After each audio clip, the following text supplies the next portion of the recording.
¿Cuántas promesas te han hecho que no se han cumplido? Yo no te prometo un gran sueldo. Te prometo un trabajo fijo. No te prometo que siempre sea como el primer día. Te prometo que nunca te faltarán las fuerzas. No te prometo que todos tus compañeros resistan. Te prometo que se puede llegar hasta el final. No te prometo personas importantes. Te prometo personas que no saben cuánto valen. No te prometo que vayan a hacer caso de lo que digas. Te prometo que querrás repetirlo una y otra vez. No te prometo la comprensión de los que te rodean. Te prometo que sabrás que has hecho lo correcto. No te prometo que te vayan a pedir ayuda. Te prometo que te necesitarán. No te prometo una decisión fácil. Te prometo que nunca te arrepentirás. No te prometo un trabajo perfecto. Te prometo formar parte de un proyecto inolvidable. No te prometo que siempre vayas a obtener resultados. Te prometo que tu trabajo dará mucho fruto. No te prometo que vayas a tener grandes lujos. Te prometo que tu riqueza será eterna. No te prometo que siempre vayas a poder ser valiente. Te prometo que tu amor será más fuerte que el mío. No te prometo que puedas acabar con el dolor, el sufrimiento y la injusticia. Te prometo que estés donde estés, llevarás esperanza. No te prometo el reconocimiento del mundo. Te prometo una palabra eficaz. No te prometo seguridades humanas. Te prometo la certeza de que has sido elegido. Y te prometo que alimentarás al mundo.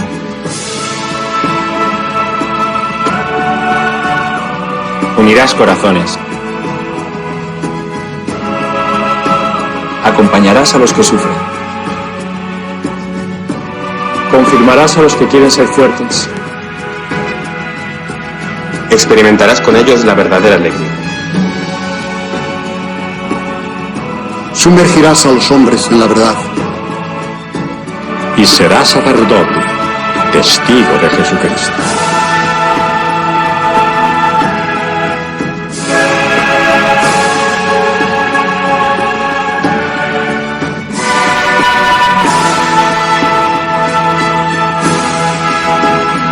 No te prometo una vida de aventuras. Te prometo una vida apasionante.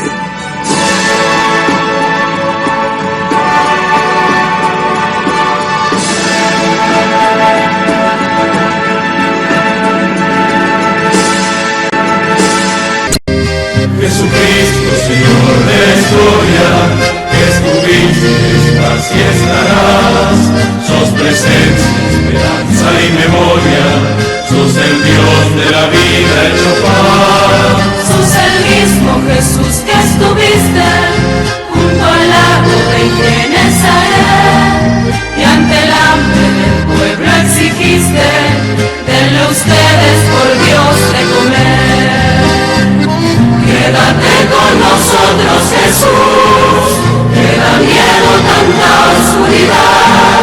No es posible morirse de hambre en la patria bendita del pan. Quédate con nosotros, Señor, que hace falta un nuevo Emaús. La propuesta será compartir como vos y en tu nombre, Jesús. Primitivo ritual de pastores, que fue luego banquete pascual, homenaje de nuestros mayores al Dios vivo de su libertad. Cena santa, signo y profecía, memorial de Jesús servidor, nueva alianza de la Eucaristía, que es misterio de fe y comunión. Quédate con nosotros, Jesús, que da miedo tanta oscuridad. No es posible morirse de hambre en la patria bendita del pan. Quédate con nosotros, Señor, que hace falta un nuevo Emaús. La propuesta será compartir como vos y en tu nombre, Jesús, Jesús.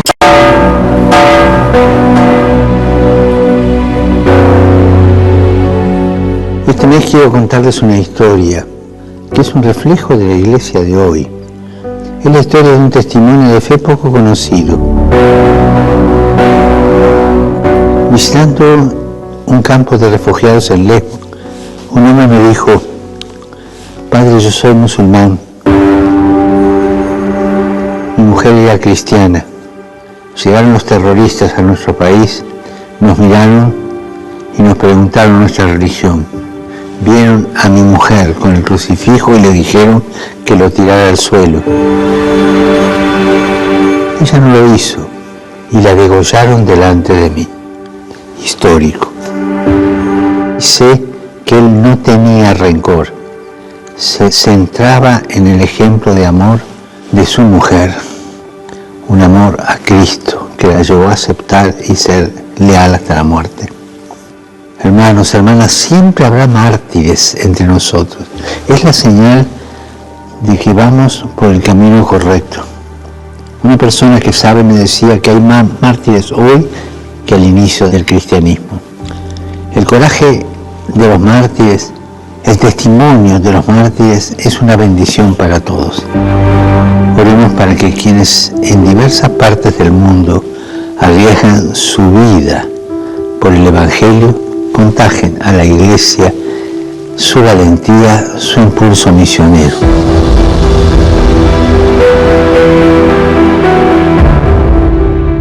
Y abiertos a la gracia del martirio.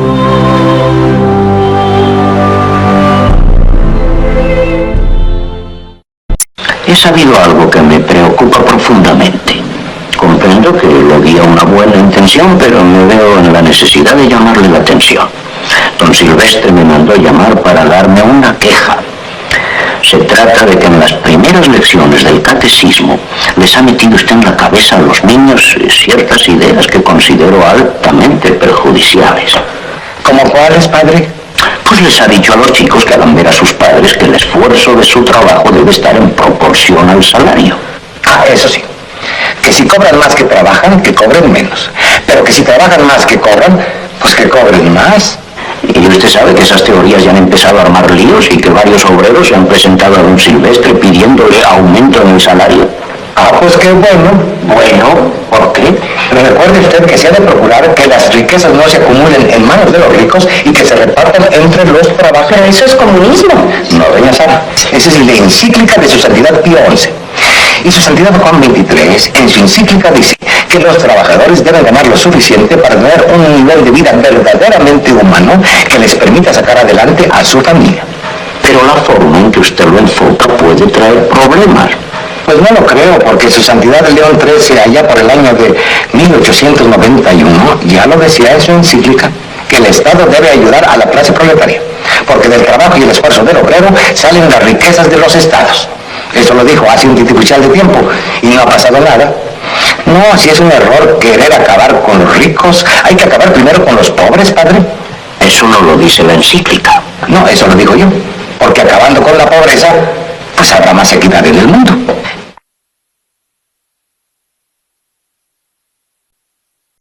Esto fue escrito en el año 1957. Y si te quedan amigas o amigos con quien todavía podés hablar de política y de sociedad, recordales esto escrito hace tiempo, pero parece que hubiese sido ayer. Al dólar lo suben ellos. De esa manera se devalúa el salario. Una de las formas de disciplinar a los trabajadores que históricamente ha adoptado cierta oligarquía. Los tarifazos los programan ellos. Una forma de transferir recursos del bolsillo del pueblo hacia el poder dominante. La fuga la facilitan ellos, una forma de endeudar a millones para que se beneficien unos pocos. La crisis la generaron ellos, porque a través del miedo colonizan el sentido común. El relato y la mentira lo implementan ellos, para que con la complicidad de los medios nadie sepa la verdad. Es hora que te des cuenta que existe un solo camino. O dejamos que sigan decidiendo ellos, o comenzamos a hacer algo por nosotros. No se trata de cambiar de collar, se trata de dejar de ser perro. Lo dijo Arturo Jauretche, allá por 1957. Que tengas un gran día.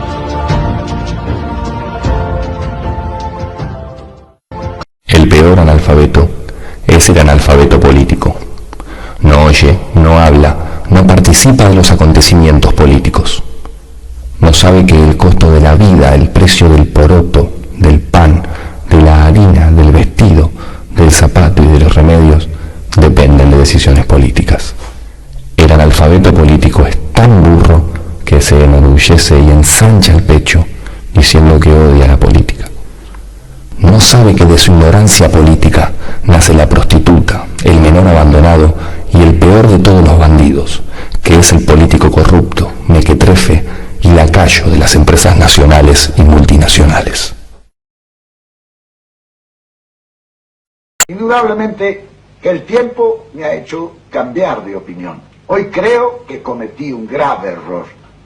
Yo debía haber decretado la movilización, comenzar por fusilar a todos los generales rebeldes y a todos los jefes y oficiales que estaban en la traición y dominar esa revolución violentamente como violentamente nos querían arrojar del poder.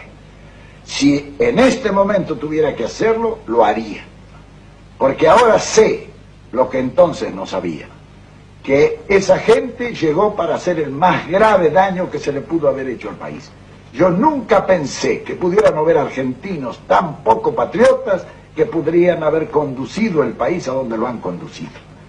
Por eso, después de estos 13 años, hoy me afirmo en la necesidad de haber exterminado al enemigo, porque no era el enemigo nuestro, era también el enemigo de la República. En el año 2013, el Papa Francisco hace su primera visita a América y Brasil es el lugar elegido. Con toda una América hispana parlante, elige a quien habla portugués. ¿Por qué? Porque la mayor cantidad de católicos residen en Brasil.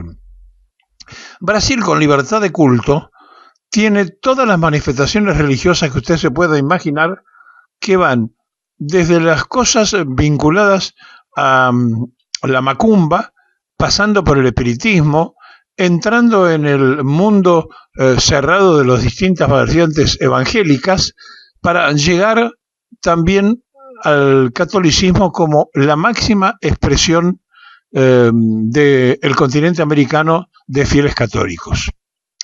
Ahora, ¿por qué el pueblo brasileño tiene tanta vocación por la creencia religiosa? Porque la espiritualidad entró no solamente con los que trajeron portugueses y inmigrantes que llegaron a poblar Brasil, sino también que llegó dentro de pueblos de tremenda creencia, donde se mezcla el rito del paganismo y donde también funciona la parte espiritual a pleno.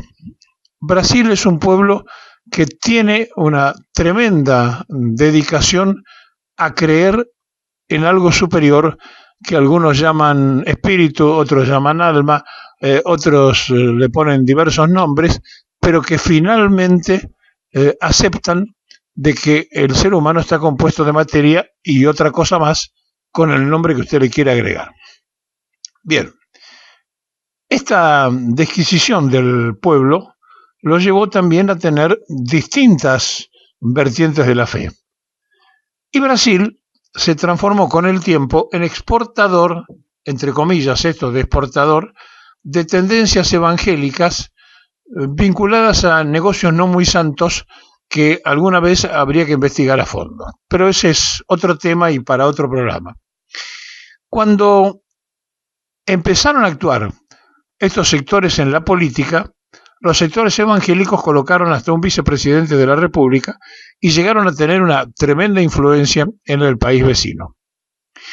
Ahora, en la Argentina, todas estas corrientes religiosas nunca fueron certeza de votos. Cuando aparece un pastor que dice, mire, yo represento a tantos fieles y hacemos un acuerdo político, le puedo agregar tantos votos a su lista, no es cierto, porque esos fieles pueden insistir en la fe, pero después cada quien vota con absoluta libertad y decisión, y cada quien no puede garantizar cómo va a votar el otro que comulga la misma tendencia religiosa. Es decir, que en la Argentina, en ese sentido, hay una diferenciación con lo que ocurre en Brasil. En Brasil, a través de la fe, pueden convencer y lograr objetivos electorales. En la Argentina eso no pasa. Ahora, ¿por qué no pasa? ¿Porque hay un pueblo que tiene menos fe en la religión? No. No pasa porque las corrientes políticas en la Argentina fueron de alta construcción.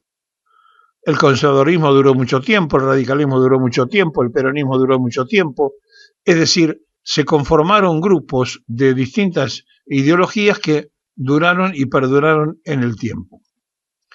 Pero después aparece la otra parte donde los representantes de la falta de fe, del ateísmo y demás en la Argentina son grupos muy minoritarios.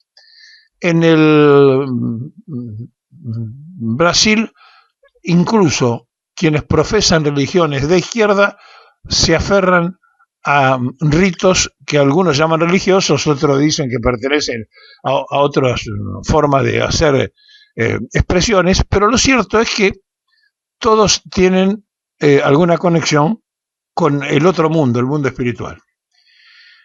Y los que son materialistas, que creen solamente que existe el hombre y que cuando se termina la vida se terminó todo, tienen una manera minoritaria de pensar en el país vecino.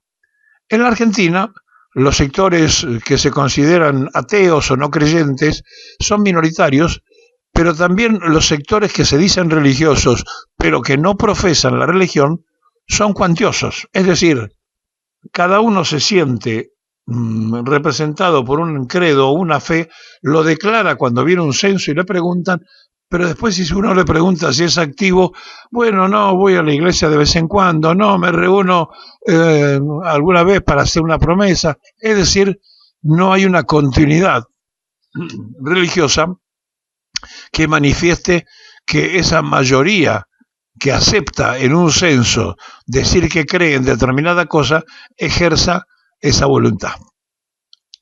¿A qué viene esto? Milei, 2x3, hace un llamado a las fuerzas del cielo. Y él encuentra allí un refugio. Él dice que nadie puede ser si no es por una decisión divina, y que entonces a lo que él le ocurre o lo que le pasa a cualquiera es porque ese destino viene prefijado y porque hay una conducción celestial del futuro. Bien, cuando él hace un llamado a las fuerzas del cielo, está implorando, rogando y pidiendo que determinadas situaciones que son exclusivamente terrenales se puedan realizar.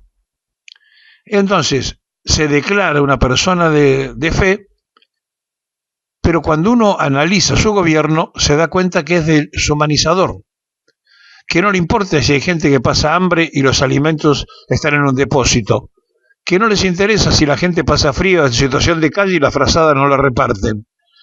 Es decir, situaciones que van vinculadas directamente a la sensibilidad humana parecen pasar muy lejos de la Casa Rosada o de Olivos, y entonces uno se pone a analizar y a medir si se puede tener un corazón decidido a que la economía y el mercado sean el centro de la vida y en un momento determinado pedirle a las fuerzas del cielo, como dice Milei, para referirse a lo que él cree.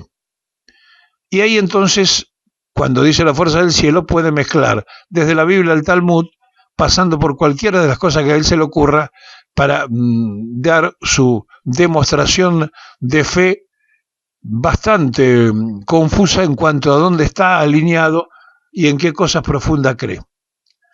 La mediunidad, que su hermana suele practicar, que busca a través de un desarrollo espiritual, hace que ellos tengan determinadas cosas que no son muy conocidas por el resto de la sociedad, pero que se aferran a una convicción.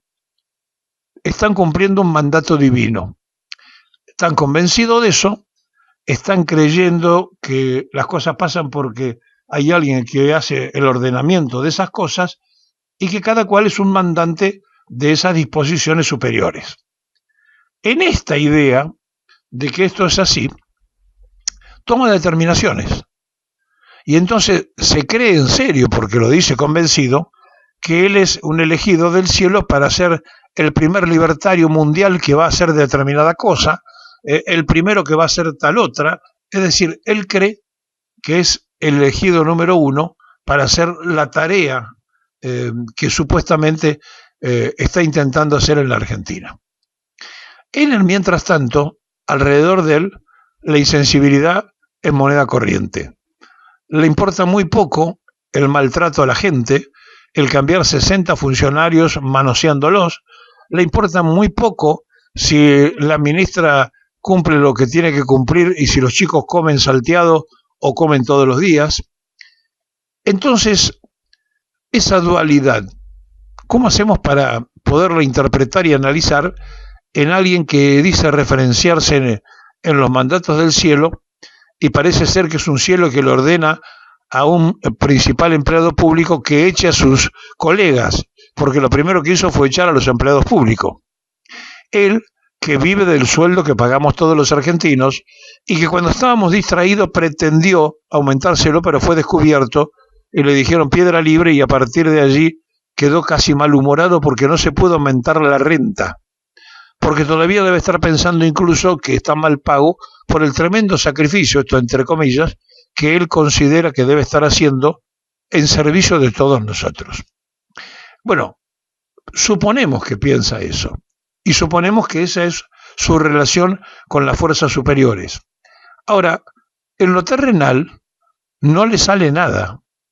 Tiene problemas todo el tiempo financiero, él que se la da de economista, tiene problemas todo el tiempo con la economía, y entonces el que dice saber de la finanza y atender y desarrollar proyectos económicos con o sin dinero, se encuentra que está en el medio de un gran naufragio y no sabe dónde está la costa porque está en la mitad.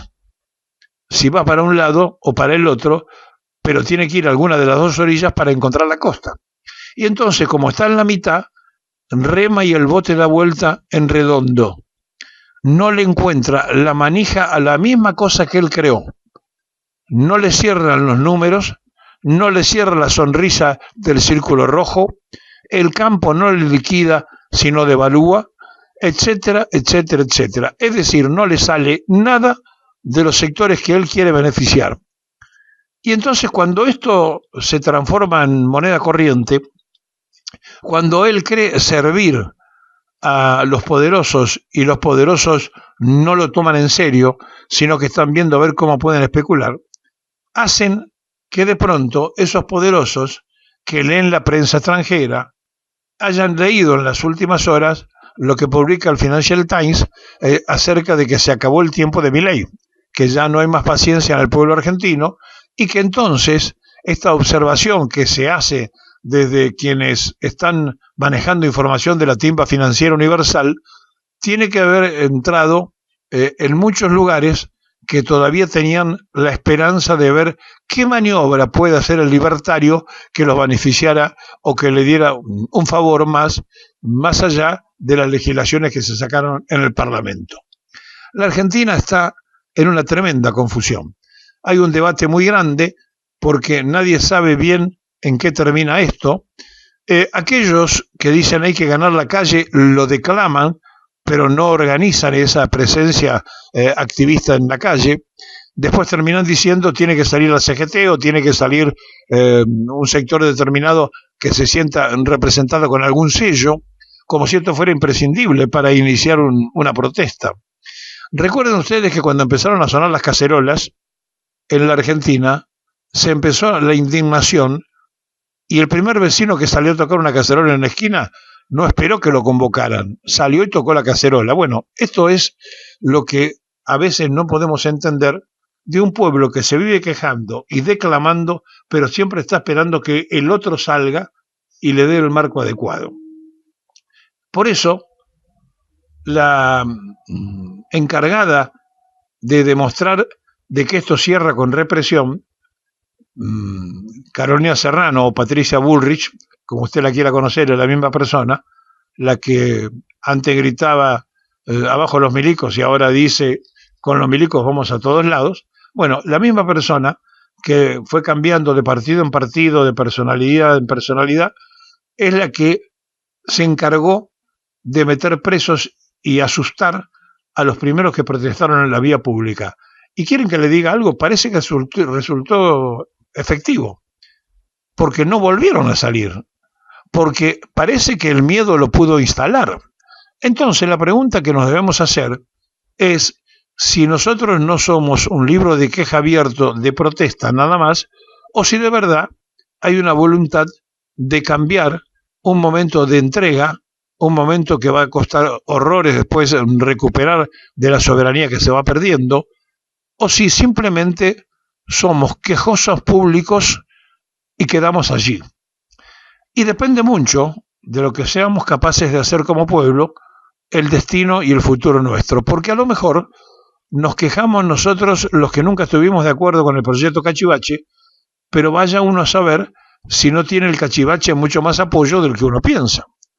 Porque si no, no se puede terminar de entender que una sociedad donde el salario no alcanza para comer, ni para vestirse, ni para mantener la medicina necesaria, que un padre de familia tenga que hacer malabares para que sus chicos estudien y a su vez mandarlo al colegio con los útiles que le piden o el abrigo necesario y optar por privarse de otras cosas, pero que esto parezca que es normal, que una sociedad donde puso un montón de gente protestando cuando los universitarios ganaron la calle, pero que en definitiva después el gobierno siguió haciendo un manoseo con la universidad pública y parece que todo está sereno, si todas estas cosas tienen un momento de bronca y de explosión provisoria, o si lo que se está incubando es una gran bronca que cuando explote puede explotar muy mal y puede haber abundancias de reacciones impensadas y que a lo mejor nosotros ni siquiera tenemos presente en el momento que estamos comentando esto, en la dimensión que puedan ocurrir. Bueno, somos un pueblo que quiere la paz. Ahora, hemos sido violentados constante y permanentemente.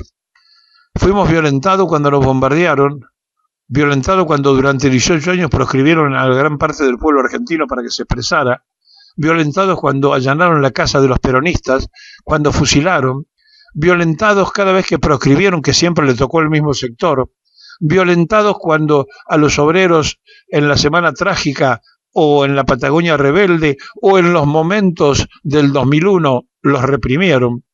Siempre apareció un Bacena en la vida del trabajador y hoy, con las expulsiones permanente y constante de la actividad privada y de la actividad pública, porque así se le ocurrió al proyecto Cachivache, entonces, cuando a uno le ocurren las cosas y se repiten y vuelve a sufrir y parecería ser que ya está curtido y sigue sufriendo, hace dudar acerca de en qué tiempo puede pasar aquello de Perón, que el pueblo cuando agota su paciencia suele hacer tronar el escarmiento.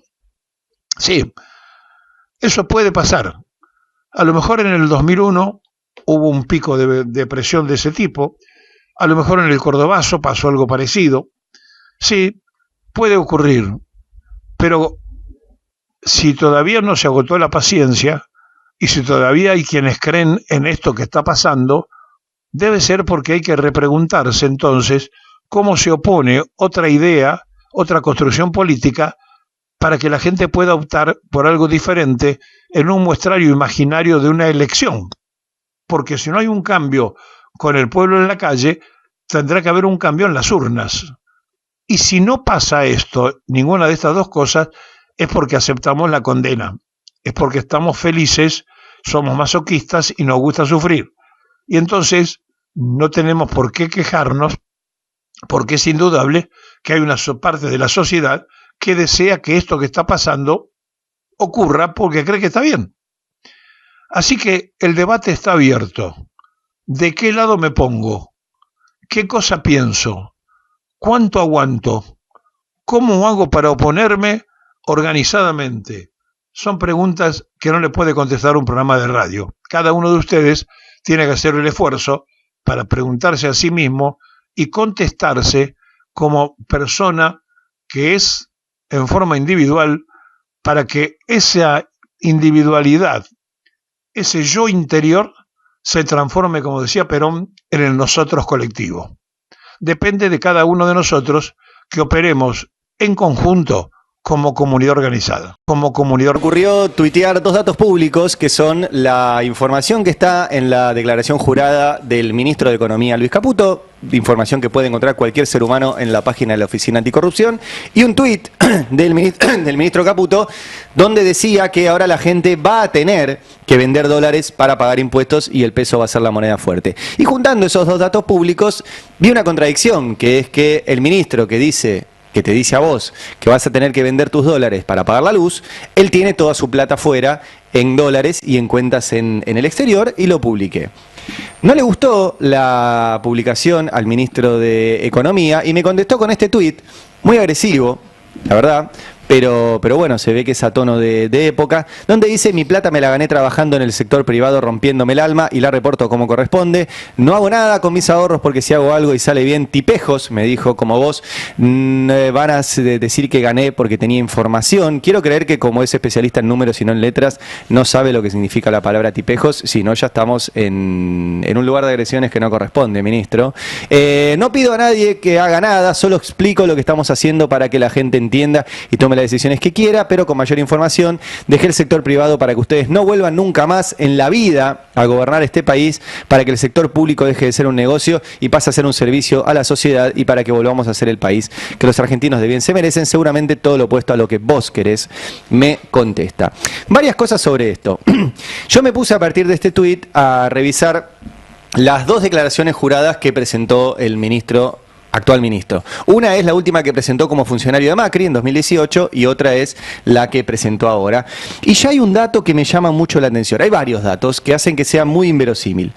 Primero, el Messi de las finanzas, como lo llamaban, declara un patrimonio de menos de 3 millones de dólares. Yo sé que para los que estén escuchando eso es un montón de plata, para mí también nunca la voy a tener, seguramente ustedes tampoco. Para un hombre de 30 años en el sistema financiero clase A, es muy poca plata. Casi un vuelto, les diría. Muy inverosímil. Muy inverosímil. Pero además hay otro dato que me llamó la atención en esto de laburar. ¿Sí? Eso es lo que hacemos los periodistas. Buscamos, procesamos información, la miramos. Y es que, si ustedes miran la declaración jurada del 2018, cuando era funcionario de Macri, él declaró un patrimonio de 3.900.000 dólares. Más o menos están las cifras en mi nota de hoy. Y en la actual, como funcionario de Milei, declara un patrimonio de 2.600.000 dólares. O sea que este hombre que dice que se partió el alma en el sector privado durante 4 años entre gobierno y gobierno, ¿sí? Y los años anteriores, pero bueno, se partió el alma 4 años, se descapitalizó en dólares. Tiene un patrimonio más bajo en dólares hoy que en 2018 y estuvo 4 años en el sector privado. A mí me suena por lo menos inverosímil, o en lugar de ser el Messi de las finanzas, es el Picasso de las declaraciones juradas. Picasso dibujaba muy bien, les cuento. Inventó, de hecho, algunas técnicas de dibujo. Por ende, ya el primer punto que dice, que es que con mi plata me la gané trabajando y la reporto como corresponde, a mí por lo menos me resulta raro, porque quiero creer que el Messi de las finanzas tiene algo más de 2,5 millones de dólares de patrimonio y que además no se descapitalizó en dólares en estos 4 años. Si no, me gustaría tener su explicación. Ni hablar de que la plata que tiene en Argentina, según su declaración jurada, es el 0,01% de su dinero declarado. Y obviamente es razonable que tenga la plata en Estados Unidos, porque en Estados Unidos está subiendo la tasa de interés, en Argentina está bajando, la está bajando él. Pero bueno, ese es el primer tema. El segundo tema es qué pasa en su declaración jurada con las empresas en las cuales él es socio. Tiene una empresa que es Sacha Rupaska, que está denunciada por desmontes ilegales en Santiago del Estero. Ahí su socio es Luis María Méndez Escurra, que es su cuñado, en realidad está casado con Rosana Pía Caputo. Rosana Pía Caputo, por si no se acuerdan, es la que contrató a una carpintería en Boulogne para hacer unos muebles en Vaca Muerta. Esa carpintería en Boulogne era la fachada de Jonathan Morel, el líder del grupo Antica Revolución Federal, y esos muebles no los sabía hacer. Bueno, Caputo también en su declaración jurada respecto de esa operación, él declara en 2018 que él le prestaba plata a Caputo Hermanos. Caputo Hermanos era la firma que contrató Revolución Federal. Quiero creer que la plata que Caputo actual ministro le prestaba a sus hermanos, no terminó en manos de los tipos que armaban marchas diciendo que los kirchneristas tenían que terminar presos o muertos. Eso también consta en su declaración jurada. La otra cuestión que consta en su declaración jurada es su participación en Anker Latinoamericana, que era su consultora, la consultora que tenía con Bausili. Él dijo que la cerró el 30 de noviembre del 2023 antes de asumir, pero la verdad que la declaración jurada la presentó el 23 de febrero del 2024 y el 22 de febrero, un día antes justo, aparece en boletín oficial que ellos dejan de ser los directivos de la empresa, no aparece el cierre. Entonces, esto significa que durante 2 meses de gestión mantuvo su consultora abierta y se mantuvo él como director de esa consultora. Sumo además algo que no aparece en su declaración jurada, que es algo que publicó la periodista Emilia Delfino en el diario AR, que es que además tiene una sociedad en Islas Caimán, ¿sí?, que se llama Noctua, con sedes en Miami y Delaware, que nunca la puso en sus declaraciones juradas este hombre. Tiene otro punto que dice Caputo, que es que no hago nada con mis ahorros porque si hago algo y sale bien, tipejos como vos van a decir que gané porque tenía información. Bueno, el uso de información privilegiada es un delito, está penado, pero además sí lo hizo. Y lo hizo por lo menos 2 veces. Una tiene que ver con que él tenía otra empresa llamada Axis y durante la gestión Macri lo que pasó es que la ANSES compró Levax y en vez de comprárselas directo al Banco Central, cosa que podía hacer la ANSES, la compró a través de Axis. Y eso le dejó un vuelto a Axis, un pago de honorarios. La ANSES pagó de más por esas Levax, y esto fue denunciado por el fiscal Gabriel de Bedia. La historia terminó en modo Macri. Modo Macri es el fiscal Gabriel de Bedia, fue expulsado de la unidad fiscal donde investigaba esto y Caputo fue protegido por Comodoro Pi, que también lo protegió cuando obtuvo muy buenas ganancias a través de la compra de dólar futuro y la devaluación que el propio gobierno de Macri, que él integraba, llevó adelante. Otra cosa que debería explicar el ministro Caputo. También tiene que explicar, ¿sí?, cuando dice, dejé el sector privado para que ustedes no vuelvan más a la vida, más en la vida a gobernar este país, para que el sector público deje de ser un negocio y pase a ser un servicio a la sociedad y para que volvamos a ser el país que los argentinos de bien se merecen ser, que él tiene una causa penal por la toma de deuda con el FMI. Ustedes saben que la deuda con el FMI se tomó sin ningún papel, no hay expediente de esa toma de deuda, pero además uno de los puntos importantes que marcó la Auditoría General de la Nación es que el acuerdo con el FMI fue firmado justamente por Nicolás Dujovne y por Caputo, que en ese momento era presidente del Banco Central, sin que interviniera el Ministerio de Finanzas, que era el que legalmente tenía para hacerlo. Así que firmó un acuerdo con el FMI sin tener la potestad de hacerlo. ¿Sí? Y además, buena parte de la investigación judicial, que no lleva adelante la jueza Capuchetti, porque toda información que tiene la jueza Capuchetti no avanza, tiene que ver con las Levax, que era un instrumento que tenían en ese momento y que pidieron la deuda para pagar esas Levax. Bueno, ¿saben quién tenía Levax según su declaración jurada que me puse a revisar? Caputo. Tenía Levax que ingresaron a su patrimonio justo en septiembre de 2018 cuando dejó la presidencia del Banco Central. La otra cuestión que es importante es que Caputo dijo que vas a tener que vender los dólares, pero tus dólares. Porque el problema que tiene Caputo es que no tiene dólares y ya no tiene a quién pedírselos. ¿Por qué? Porque ya se los pidió al FMI de forma ilegal. Entonces ahora te las quiere sacar a vos, porque no hay de dónde más sacarlos. Entonces Caputo dice, lo único que hago es que la gente entienda para que tome las decisiones que quiera, pero con mayor información. No pido a nadie que haga nada. Mentira, porque él no dijo que la gente va a poder vender dólares. Dijo va a tener que vender. Y tener que y poder que son cosas muy distintas. Yo entiendo que estén peleados con el idioma castellano, pero va a poder y va a tener que son expresiones muy distintas. Y es importante marcar esto porque no solo no les importa que te alcance el salario, y además reconocen que antes el salario te alcanzaba, por eso tenés dólares ahorrados, porque el salario te alcanzaba y podías ahorrar. Ahora quiere, con la tuya, ¿sí?, con la que ahorraste, tapar los dólares que no puedo obtener de otra manera. Todo esto surge de las declaraciones juradas del ministro Caputo, que se enojó mucho por esta situación, que decidió expresarlo en su cuenta de Twitter, y que la verdad, yo repito, es muy inverosímil lo que él declara.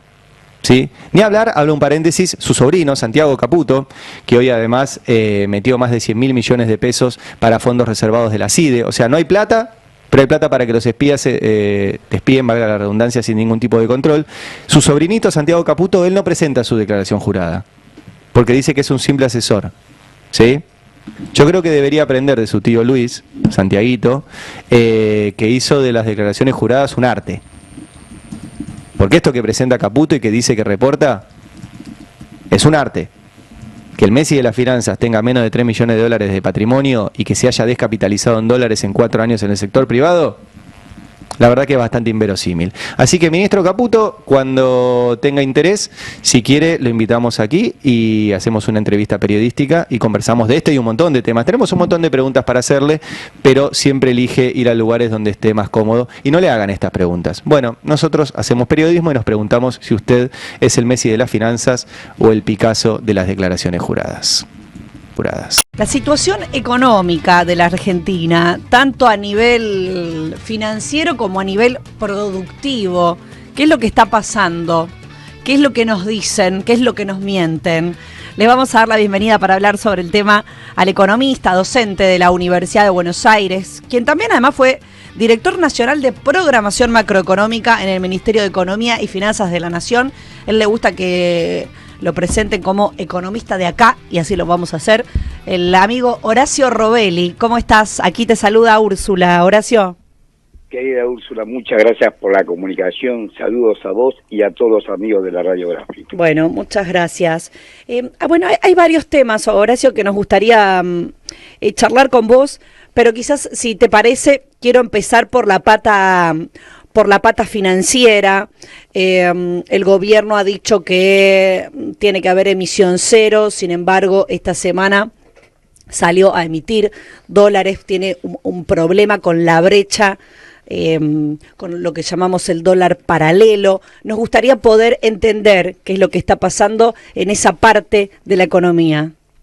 Mira, es muy sencillo. En primer lugar, el problema tiene varias causas, pero se derrapa cuando el 8 de julio, en el boletín oficial del 8 de julio, donde se publican las dos leyes que quiere los sectores dominantes de nuestro país, la mal llamada ley base, que adentro tiene este caballo de Troya que es el RIGI, que es un Estado dentro de nuestro propio Estado, y paralelamente publica la ley 2743, que se llaman medidas paliativas fiscales, pero que tiene blanqueo, la combinación del blanqueo y del RIGI, blanqueo sin cupo, o sea que le pueden traer capitales para el RIGI sin saber nunca el origen. Esto va a ser peor que las Bahamas, pregunta del desastre. Este marco auspicioso para los sectores dominantes que están en el país, tanto extranjeros como nacionales, que realmente se reflejan, por ejemplo, en el Club del Petróleo, y ahí están todos, porque ahí lo tenés en el Club del Petróleo, lo tenés al grupo Techín con Tecpetrol, que hoy preside IPF, Horacio Marín, un hombre del grupo Techín, es el presidente de IPF, Eduardo Armequian con la Compañía General de Combustible, los Bulgeroni con Pan American Energy, que en realidad es más británica que argentina, pero están los Bulgeroni asociados con la British Petroleum. Y después las extranjeras, todas, Shell, ExxonMobil, Chevron, Apache, Total.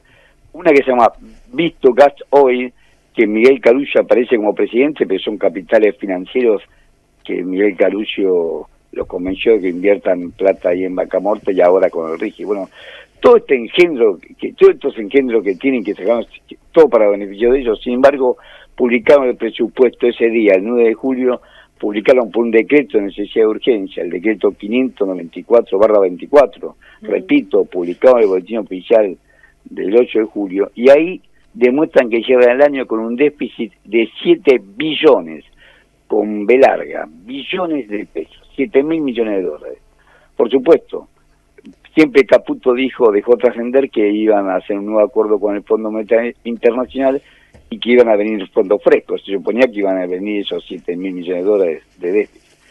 El día 10 de julio, la vocera del Fondo Monetario Internacional, con carta membretada del Fondo Monetario Internacional, o sea, por pedido expreso del Fondo Monetario Internacional, dijo que no hay ninguna solicitud de crédito de la Argentina. O sea, Yuri Costa, que es la vocera del Fondo Monetario Internacional, dijo que no hay ningún pedido de crédito de la Argentina.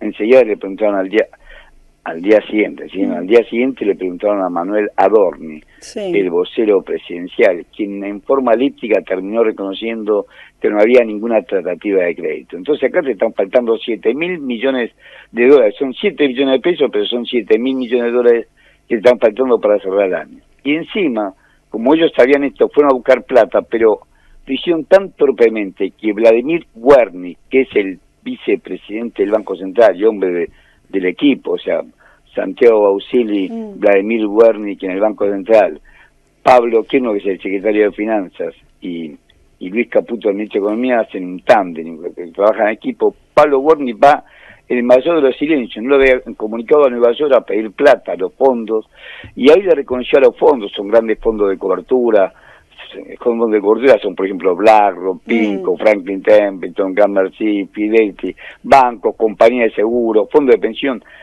Le fue a pedir plata y ahí reconoció que el Banco Central, cosa que no demuestra en sus balances, pero está la grabación y está la conversación de Vladimir Wernick, tiene reservas negativas por 3.300 millones de dólares. Entonces vos te encontrás, te faltan 7 billones de pesos, según el presupuesto del corriente año 2024 de DNU 594-2024, y te encontrás con que encima tenés reservas negativas de 3.300 millones de dólares. Te están faltando 10.300 millones de dólares. ¿Qué hace el gobierno? ¿Y dónde están esos 10.300 millones de dólares? Bueno, los 7.000 se puede explicar, los 7.000 del presupuesto nacional se puede explicar porque tenemos los números. Los 7.000 es porque tienen que pagar déficit que dejó el gobierno anterior, déficit fiscal que dejó el gobierno anterior. El gobierno anterior se fue de masa y digo 5,13% del PBI, unos 24.500 millones en pesos, pero equivalente a 24.500 millones de dólares abajo. Y se tuvieron que hacer cargo de esto. Una parte titularizaron. ¿Cómo titularizaron? El caso más flagrante son las generadoras de electricidad, por ejemplo, AES, que tiene Alicurá, una empresa norteamericana que tiene Alicurá, o Pampa Energía, que tiene Chocón y Cerro Colorado. Bueno, estos les pagaron con un bono. Una parte titularizaron, otra parte la van a tener que volver a titularizar porque no pudieron convencerlos, y estos son gran parte de estos 7.000 millones de dólares. Y aparte, en el presupuesto contempla que van a pagar intereses en el año 2024, siempre según el decreto de necesidad de urgencia 594/24, que es el presupuesto del 2024, reconoce que tiene que pagar intereses por 10 billones de pesos, son 10.000 millones de dólares. Entonces tiene un superávit primario de 3.000 millones de pesos, pero tienen que pagar intereses por 10.000 millones de dólares. Tiene un superávit primario de 3 billones de pesos, tienen que pagar intereses por 10.000 millones de dólares, le están faltando 7.000 millones de dólares. Pero encima, cosa que no lo demuestran, porque las reservas brutas aparecen positivas con 29.000 millones de dólares, pero tienen tantos compromisos asumidos que el mismo Vladimir Wernick, vicepresidente del Banco Central, el lunes 15 de julio del 2024, reunido con inversionistas en Nueva York, reconoció, presentó Filmina, que acá no presenta, donde las reservas son negativas en 3.300 millones de dólares, pero también ahí dijo él que había conversaciones con otros fondos y le pedía a ellos esta refinanciación. Horacio Robelli es con quien estamos hablando. Horacio, ¿qué tal? Te saluda Leonardo Martín, ¿cómo estás? Horacio, ¿Cómo te va, Leonardo? A ver, Caputo siempre que puede dice que lo que se viene ahora es un peso fuerte, que no van a devaluar. Ahora, escucho lo que vos estás describiendo y cómo va a ser para no devaluar, ¿no? Con esta falta de dólares. Bueno, esto es la otra contracara. Cuando todo esto salta acá, él dice, no se preocupen, porque nosotros no estamos teniendo superávit comercial. En realidad tenemos un superávit comercial porque está frenada la economía, no porque el campo liquide. El campo, según Gustavo Idígora, que es el presidente de Ciara y SEC, Ciara la Cámara de Industria Aceitera de la República Argentina y SEC es el Centro de Exportadores de Cereales, ellos tienen retenido 42 millones de toneladas de grano, sobre todo soja y maíz. Unos 15.000 millones de dólares tienen retenido para liquidar. Esa es la magia que tienen ellos para que devalúen. Caputo, que no puede evaluar, y ahora vamos a explicar por qué, todo esto, por qué no puede evaluar. Caputo dice, no importa, porque yo sigo teniendo superávit comercial. En realidad siguen teniendo superávit comercial, pero el superávit comercial es porque la economía está frenada, y la economía está parada, dejar de importar. Es más por mérito es más por mérito del freno de las importaciones que las exportaciones. Hasta junio tiene un superávit comercial de 1.708 millones de dólares. Hasta junio. Las exportaciones superan las importaciones. Te repito, más que nada por el freno de las importaciones. Por ejemplo, no se importan autos, no se importan máquinas, equipos, no se importa nada, ni insumos, ni nada, porque cada vez se produce menos. Bueno, entonces, ¿qué es lo que pretende Caputo? Mira lo que pretende. Pretende comprarle dólares. El dólar mayorista está a 960 pesos, que es el dólar que liquidan los exportadores. 960 pesos. Y venderlo eso en el contado con liqui. El contado con liqui es el mercado de fuga. Este tipo no tiene idea ni siquiera de lo que es la moral y lo correcto. El contado con liqui es un mercado donde es legal porque nadie lo prohíbe, pero donde las personas, sobre todo grandes bancos, compran acciones o títulos públicos de acá y lo venden afuera. Por eso la diferencia. Llegó a estar a 1.428 pesos, ahora lo bajaron a 1.375 pesos. O sea, él dice, lo compro a 960 y lo vendo a 1.325 pesos y ahora la diferencia. Horacio, ¿cómo estás? Te habla Pablo Pereira. Un poquito más fuerte. Soy muy viejo, no escucho bien. Un poquito más fuerte. O levantamos el retorno. ¿Me escuchás bien ahora? Ahora sí, dale, bueno, pero muy fuerte. Bien. No te preocupes, yo hablo un poco bajito también, así que pongo fuerza. Te consulto por el anuncio del Fondo Monetario Internacional, ¿no? Justamente que revisó o corrigió, ¿no?, hacia abajo las previsiones sobre la evolución de la actividad económica en la Argentina. Estima que la caída será de 3,5%. Pero yo quiero ir, además de este número, quiero entender de vos qué significa este número. ¿De qué estamos hablando cuando decimos que se va a caer 3,5%? ¿Estamos hablando de que de desempleo, de hambre? ¿De qué estamos hablando cuando estamos hablando de FMI? ¿No? Por eso nos quedamos en los números y yo tengo dificultad de entenderlos. Bueno, mirá, claro, lo que pasa es que ellos dicen 3,5%, lo dijo, primero habían dicho 1,25%, después finalmente la llevaron a 3,5%. El 3,5% es una barbaridad de la caída de nosotros. Nuestro PBI se calcula en 480.000 millones de dólares el año pasado, y ahora el fondo nos dice que va a caer en 16.800 millones de dólares este año, que vamos a producir menos bienes y servicios por 16.800 millones de dólares. Claro, eso significa menor producción, menor trabajo. El caso, por ejemplo, Asindar, que trabaja un mes sí y otro mes para. Asindar es un gran productor de alambres y alambrones. ¿A quién le provee Asindar? Sobre todo a la construcción, porque hace la estructura de los hormigones con esos grandes alambrones, y no los vende, porque no se construye. Si no se construye, no genera trabajo. Claro, es un efecto dominó, un efecto multiplicador pero inverso. En vez de ser positivo, se van cayendo. El que no vende, el trabajador que no tiene plata porque no puede comprar ni siquiera mercadería para vivir. Y esto explica porque este año vamos a tener el récord de la baja del consumo de carne vacuna. O sea, vamos a consumir 41 kilos de carne vacuna. No lo digo yo, lo dice el Instituto Promotor de Venta de Carne Vacuna con Cian Rosario, que hace más de 40 años que hace este estudio, y demuestra que se está cayendo el consumo de carne. También te puede decir que se cae el consumo de la leche para los chicos. O sea, la falta de trabajo genera una pobreza mayúscula y mayoritaria en la población. Vos tenés menor consumo, menor producción, al tener menor consumo, producir menos. Es un círculo vicioso, una economía. Nosotros no estamos en recesión, estamos en depresión económica. Estás acá, sí. No te escuché, Úrsula, ¿qué me decís? No, quería preguntarte, termina la reflexión, pero claro, quería preguntarte, ahora te pregunto, vos termina. Es una depresión que vos nunca sabés cómo salir. La única forma que tenés para salir es tirar la demanda, y este gobierno no lo va a hacer. Porque este gobierno, y ahí eso es lo que quería decir de Caputo. Caputo lo que hizo fue pasarle la deuda de las LELIC de los bancos, un negocio de los bancos.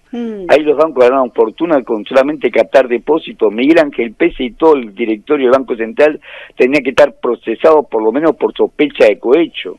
Los bancos no tenían nada más que captar depósitos. El Banco Credicop, el 80%, vos me dices que llegó al 88%. Yo sigo ese trabajo, es uno de los trabajos que tengo que hacer.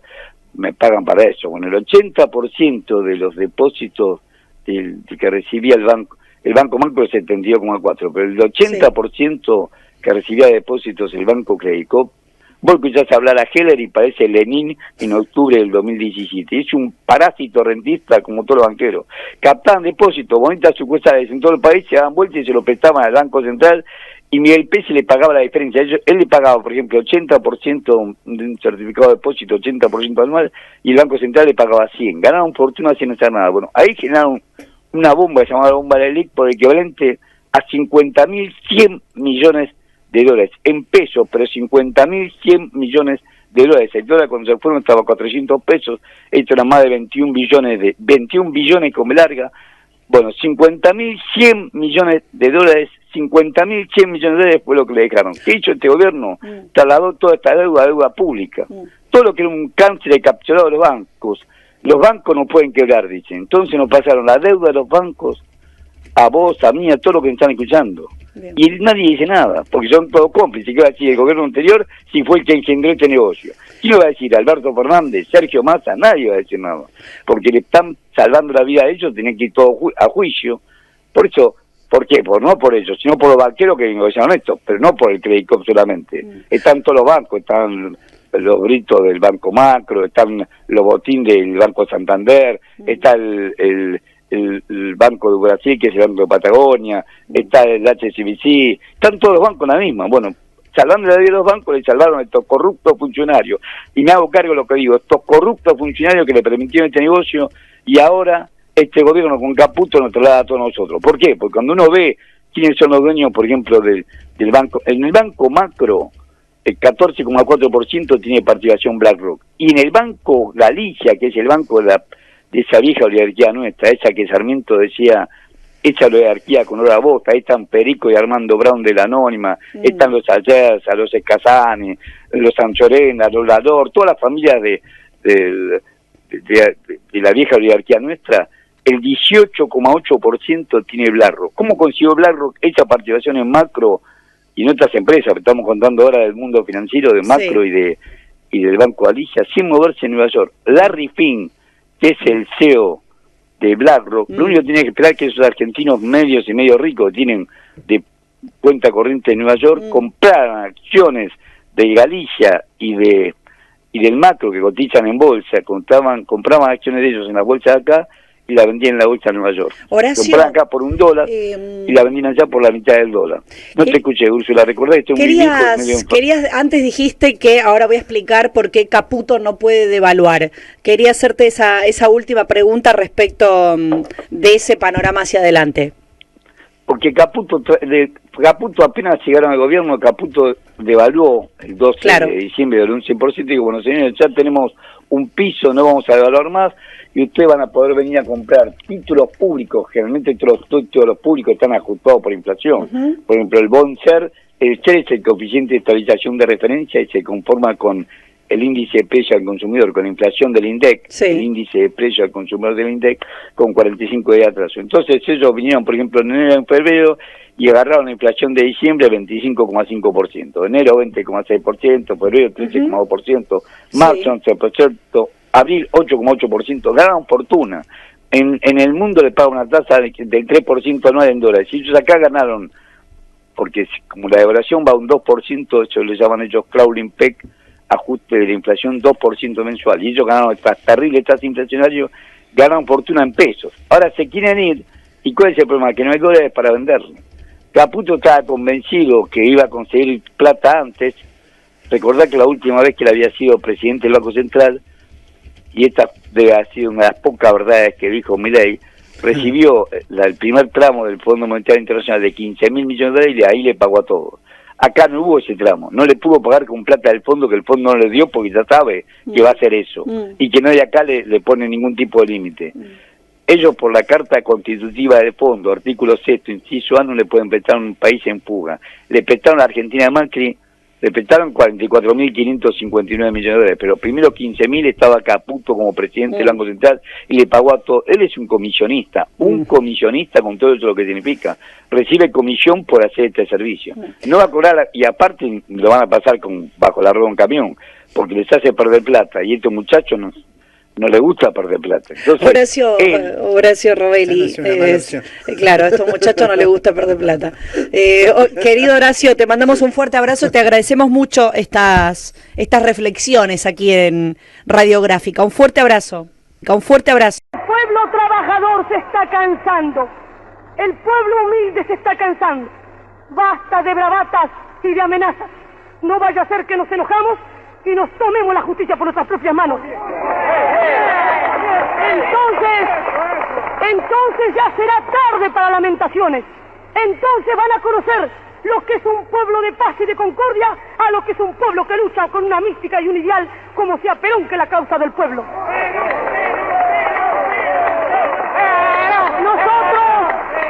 Nosotros predicamos la paz, nosotros predicamos la concordia, pero así como dije yo en un discurso en Europa, es inútil hablar de paz. Cuando me preguntaron, ¿qué opina usted de la paz, señora? Es inútil hablar de paz, es inútil vivir, cerrar los ojos a la realidad. No habrá paz en el mundo mientras no desaparezcan las odiosas diferencias sociales. No habrá paz en el mundo mientras los obreros sean carne de cañón en la guerra y brazo de trabajo en la paz.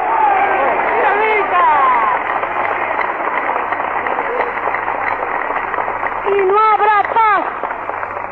habrá paz en la República Argentina mientras déspotas, antipatriotas y canallas politicastros vendidos por 4 chauchas al extranjero quieren asesinar al líder de los trabajadores.